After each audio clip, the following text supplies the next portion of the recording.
기도하겠습니다. 하나님 아버지, 주님의 은혜를 감사합니다. 오늘도 토요 새벽에 이 시간에 우리 중보기도로 또 새벽 예배로 우리 성도들 한자리에 모였습니다. 주님 앞에 올려드리는 예배 가운데 주님 먼저 하나님께서 기뻐 받아주시고 이곳에 성령의 임재하심, 기름 부어주신 크신 은혜가 충만한 이 복된 이 자리가 되게 인도하여 주시옵소서. 주님 앞에 기도하며 예배드리는 것을 기뻐하는 우리가 되게 하시고 또 그 속에서 하나님의 크신 은혜와 또 하나님의 구원의 그 감격과 기쁨이 다시 한번 우리 심령 가운데 회복되어서 하나님 앞에 영광 올려드리고 하나님 앞에 천국의 그 기쁨으로 인하여서 우리가 찬양과 기쁨의 노래를 올려드릴 수 있는 이 시간 될 수 있도록 도와주시옵소서. 성도들 어디에 흩어져 있든지 주님께서 함께 하시고 지켜주시고 하나님의 인도하신 가운데 말씀 가운데 거하는 사랑하는 성도들 모두가 될 수 있도록 도와주시옵소서. 예수님의 이름으로 기도드리옵나이다. 아멘. 이사야서 8장 9절에서 22절까지 말씀 우리 한 목소리로 같이 읽겠습니다. 너희 민족들아 함성을 질러 보아라. 그러나 끝내 패망하리라. 너희 먼 나라 백성들아 들을지니라. 너희 허리를 동이라. 그러나 끝내 패망하리라. 너희 허리에 띠를 띠라. 그러나 끝내 패망하리라. 너희는 함께 계획하라. 그러나 끝내 이루지 못하리라. 말을 해보아라. 끝내 시행되지 못하리라. 이는 하나님이 우리와 함께 계심이니라. 여호와께서 강한 손으로 내게 알려주시며 이 백성의 길로 가지 말 것을 내게 깨우쳐 이르시되 이 백성이 반역자가 있다고 말하여도 너희는 그 모든 말을 따라 반역자가 있다고 하지 말며 그들이 두려워하는 것을 너희는 두려워하지 말며 놀라지 말고 만군의 여호와 그를 너희가 거룩하다 하고 그를 너희가 두려워하며 무서워할 자로 삼으라. 그가 성소가 되리시리라. 그러나 이스라엘의 두 집에는 걸림돌과 걸려 넘어지는 반석이 되실 것이며 예루살렘 주민에게는 함정과 올무가 되시리니 많은 사람들이 그로 말미암아 걸려 넘어질 것이며 부러질 것이며 덫에 걸려 잡힐 것이니라. 너는 증거의 말씀을 싸매며 율법을 내 제자들 가운데에서 봉함하라. 이제 야곱의 집에 대하여 얼굴을 가리시는 여호와를 나는 기다리며 그를 바라보리라. 보라, 나와 및 여호와께서 내게 주신 자녀들이 이스라엘 중에 징조와 예표가 되었나니 이는 시온산에 계신 만군의 여호와께로 말미암은 것이니라. 어떤 사람이 너에게 말하기를 주절거리며 속살거리는 신접한 자와 마술사에게 물으라 하거든 백성이 자기 하나님께 구할 것이 아니냐 산자를 위하여 죽은 자에게 구하겠느냐 하라. 마땅히 율법과 증거의 말씀을 따를지니 그들이 말하는 바가 이 말씀에 맞지 아니하면 그들이 정녕 아침빛을 보지 못하고 이 땅으로 헤매며 곤고하며 굶주릴 것이라. 그가 굶주릴 때 격분하여 자기의 왕과 자기의 하나님을 저주할 것이며 위를 쳐다보거나 땅을 굽어보아도 환난과 흑암과 고통의 흑암뿐이리니 그들이 심한 흑암 가운데로 쫓겨 들어가리라. 아멘. 우리가 이사야 전체를 이해하면서 본문을 이렇게 접근을 해야 되는데요.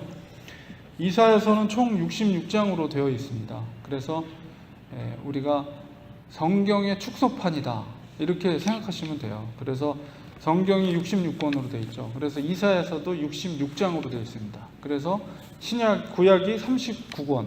그래서 이사야서를 크게 두 부분으로 나누면 똑같아요. 39장과 나머지 이제 신약이 27권으로 되어 있죠. 그런 것처럼 이제 40장부터 66장까지 27장 이렇게 두 부분으로 나눠집니다. 이제 조금 더 세 부분으로 나눠지면 이제 일부 39장까지 해서 뒷부분 36장에서 39장까지는 제가 내일 이제 설교 시간에 할 본문이거든요. 히스기야의 얘기예요. 역사적인 사건이 36장에서 39장까지 들어가 있어요.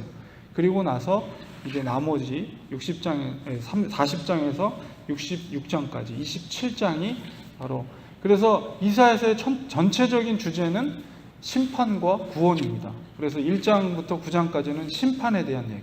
그래서 지금 계속 이 심판이기 때문에 분위기가 어둡죠. 그래서 오늘 읽은 본문도 이제 심판에 관한 이야기거든요. 그래서 39장까지는 계속해서 심판에 대한 이야기, 그리고 이제 나머지 뒷부분은 구원에 대한 이야기입니다. 그래서 구원, 예수 그리스도의 그 예언의 말씀들이 많이 들어가 있죠. 그래서 여러분이 이사야서를 읽을 때 이러한 전체적인 그 형식과 그 내용을 이해하시면서 이 부분을 읽으시면 충분히 이해하는 데 도움이 되시리라고 봅니다. 그래서 그 심판을 시작할 때는 이제 그 이사야 선지자가 활동했던 시대가 우시아가 죽을 때 환상을 보게 되거든요. 우시아 왕이 죽고 그 다음에 이제 요담 왕 다음에 아하스 왕이 20년 통치하고 그 다음에 이제 히스기야 왕이 이제 29년 동안 통치하게 됩니다. 그래서 그런 식으로 그 시대에 했었던, 그래서 지금 이 시대는 아하스 왕 때 예언된 건데 심판을 경고할 때 바로 유다부터 시작이 돼요. 그리고 유다부터 시작돼서 9개 되는 다른 나라들도 이제 같이 이제 13장에서 23장까지는 9개 나라에 대한 심판의 이야기가 기록되어 있습니다. 이제 그래서 이사야 전체가 그런 구조를 되어 있고요. 오늘 본문 속에는 여전히 유다에 대한 심판, 그리고 이스라엘과 아람에 대한 심판이 이제 기록이 되어 있는데요. 구체적으로 보면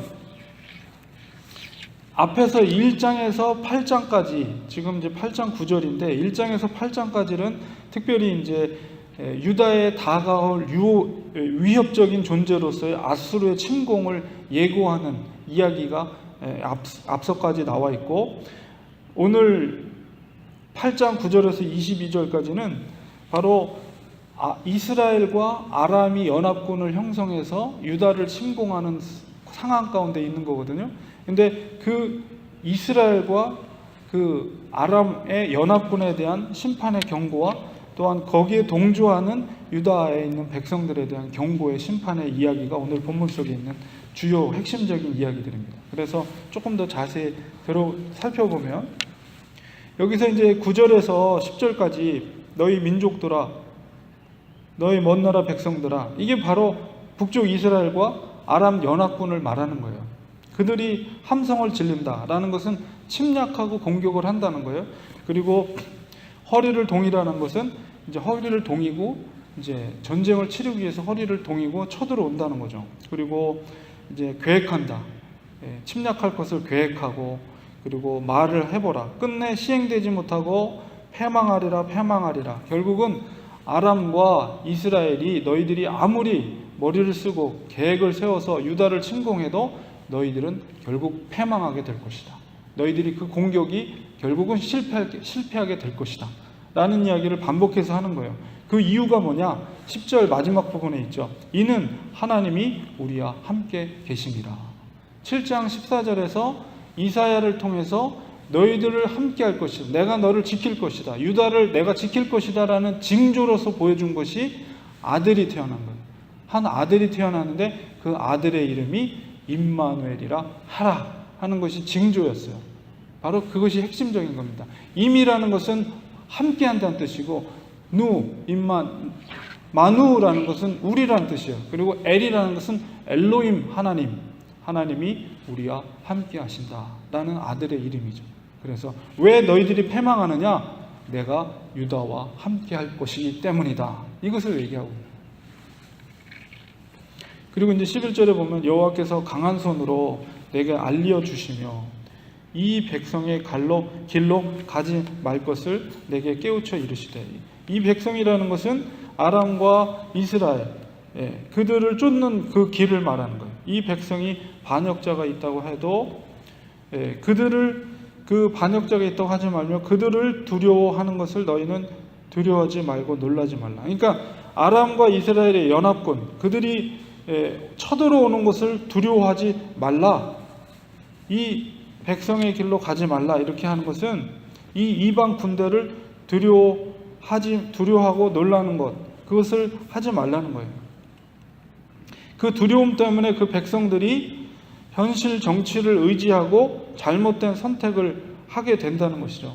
그럼 바른 선택이 뭐냐? 바른 선택이 13절이 바른 선택입니다. 그것은 만군의 여호와 그를 너희가 거룩하다 하고 그를 너희가 두려워하며 무서워할 자로 삼으라.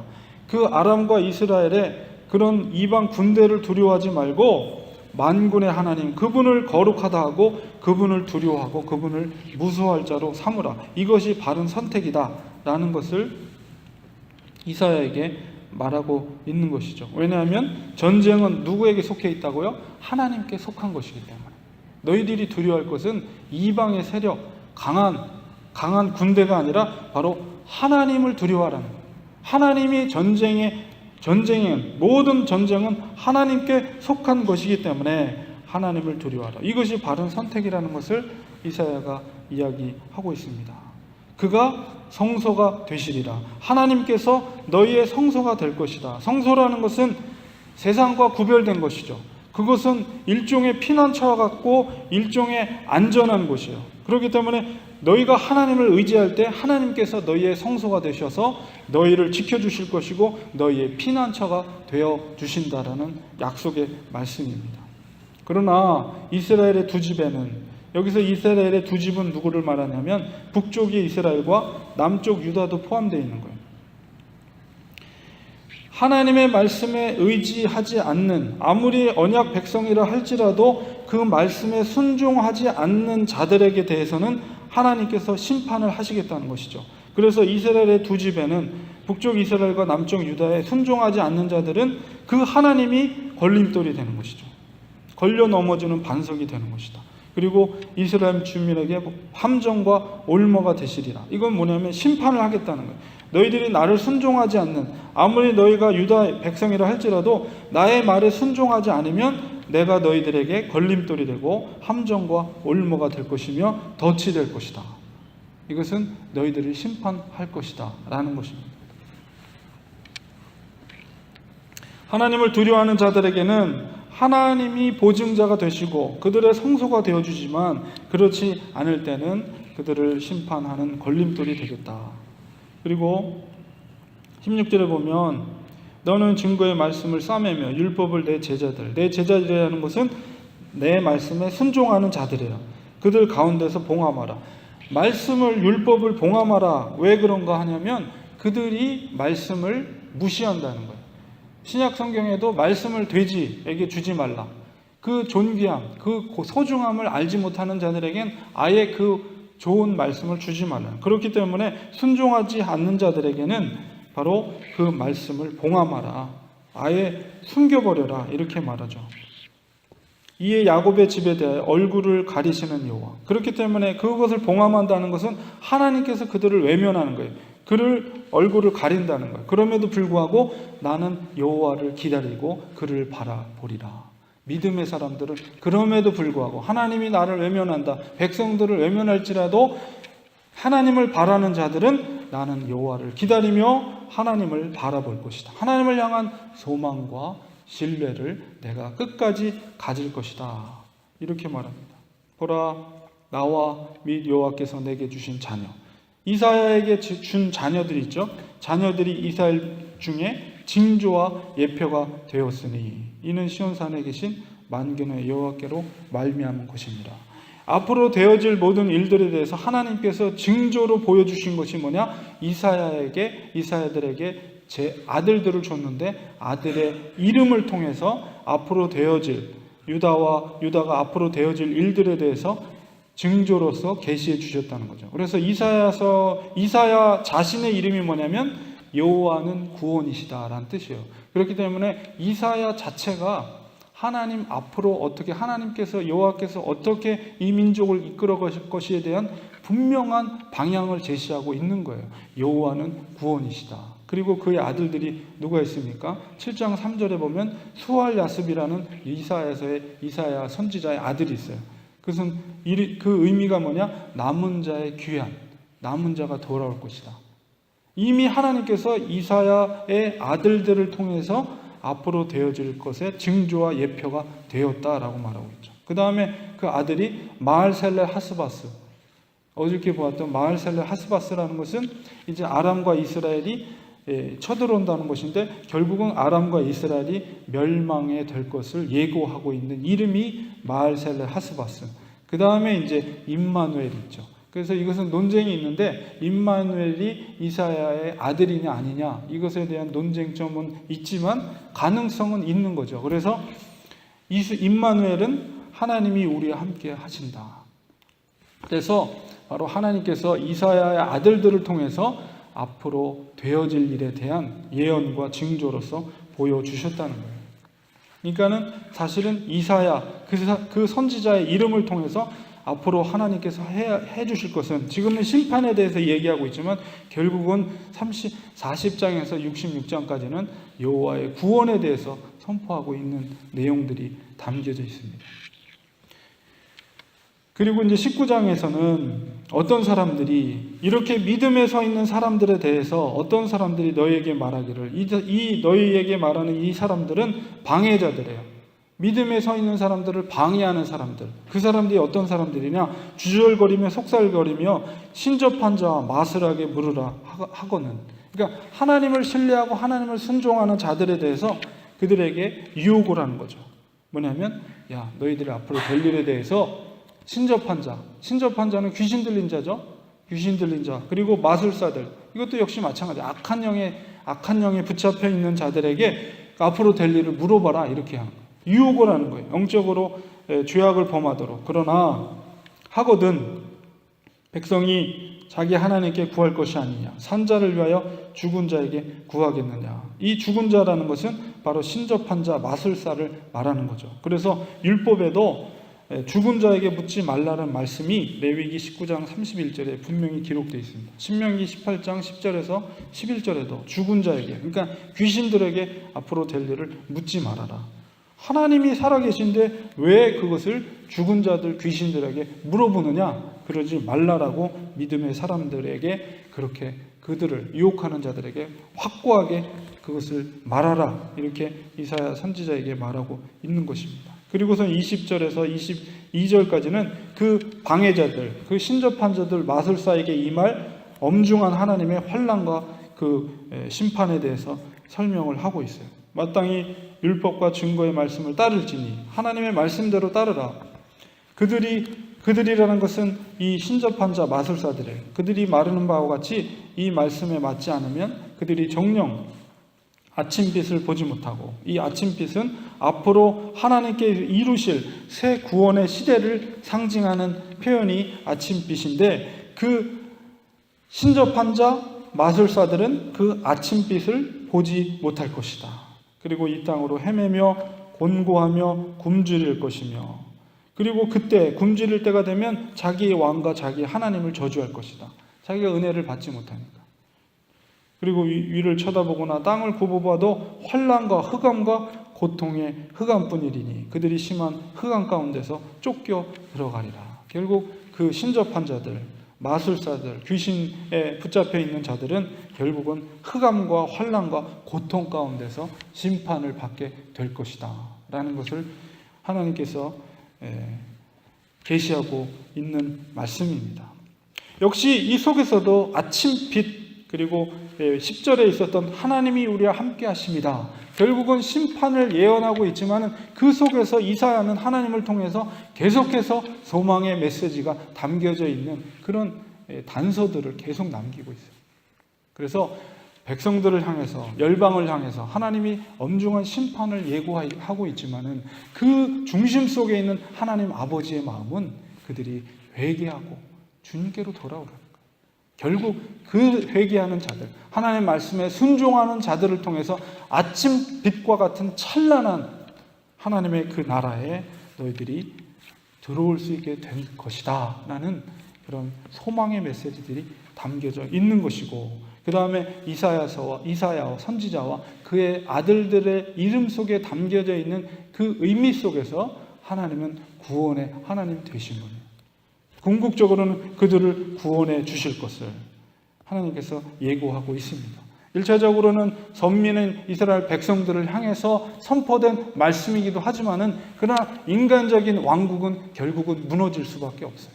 그래서 하나님께서 동정녀를 통해서 이 땅에 독생자 그리스도를 보내주신 것이죠.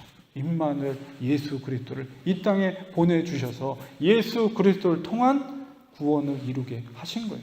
그 은혜를 그 아침빛에 우리가 거하게 된 것이죠. 하나님의 그 은혜로 말미암아, 하나님의 약속의 말씀과 계시와 은혜로 말미암아 우리가 하나님의 백성이 되고 하나님의 자녀가 된 것이지, 우리가 구원받을 수 있는 조건은 아무것도 없어요. 우리 같은 죄인들이 하나님 앞에 구원받을 수 있는 조건은 아무것도 없어요. 전적인 하나님의 은혜입니다. 이것을 우리가 생각할 때 우리가 얼마나 큰 은혜를 받은 존재들인가.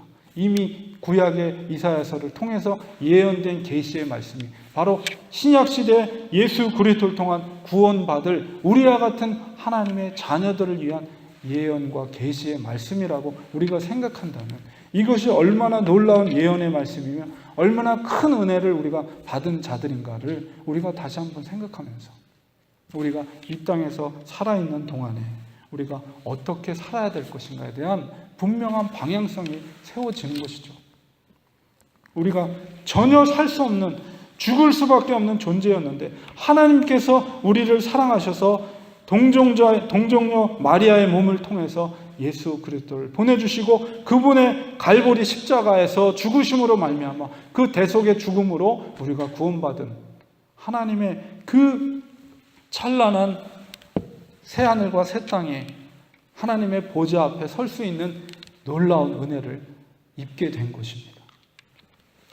이 은혜를 생각하면서 이 성경 속에 게시된 말씀들, 그리고 그 속에서 우리가 깨달을 수 있는 하나님 아버지의 마음을 우리가 헤아리면서 이 땅에 살면서 우리가 이래라 저래라 하기 전에 우리가 자발적으로 우러나오는 마음으로, 받은 그 크신 은혜에 대해서 우러나오는 마음으로 하나님께 기쁨이 되드릴 수 있는, 내가 조금이라도 인생을 살아가면서 하나님께 기쁨이 되드릴 수 있는 그런 삶을 우리가 기쁨으로 순종하며 살아가는 우리가 됨으로써 정말 하나님이 우리를 보시고 우리의 중심을 보시고 정말 만족하실 수 있고, 우리를 구원하신 것에 대해 조금도 정말로 후회함이 없으실 정도로 우리가 하나님 앞에 충성된, 그리고 하나님 앞에 기쁨이 되드릴 수 있는 예배의 자리와 기도의 자리와 또 우리의 삶의 자리 속에서 우리의 행실을 통해서 하나님 앞에 기쁨이 되드릴 수 있는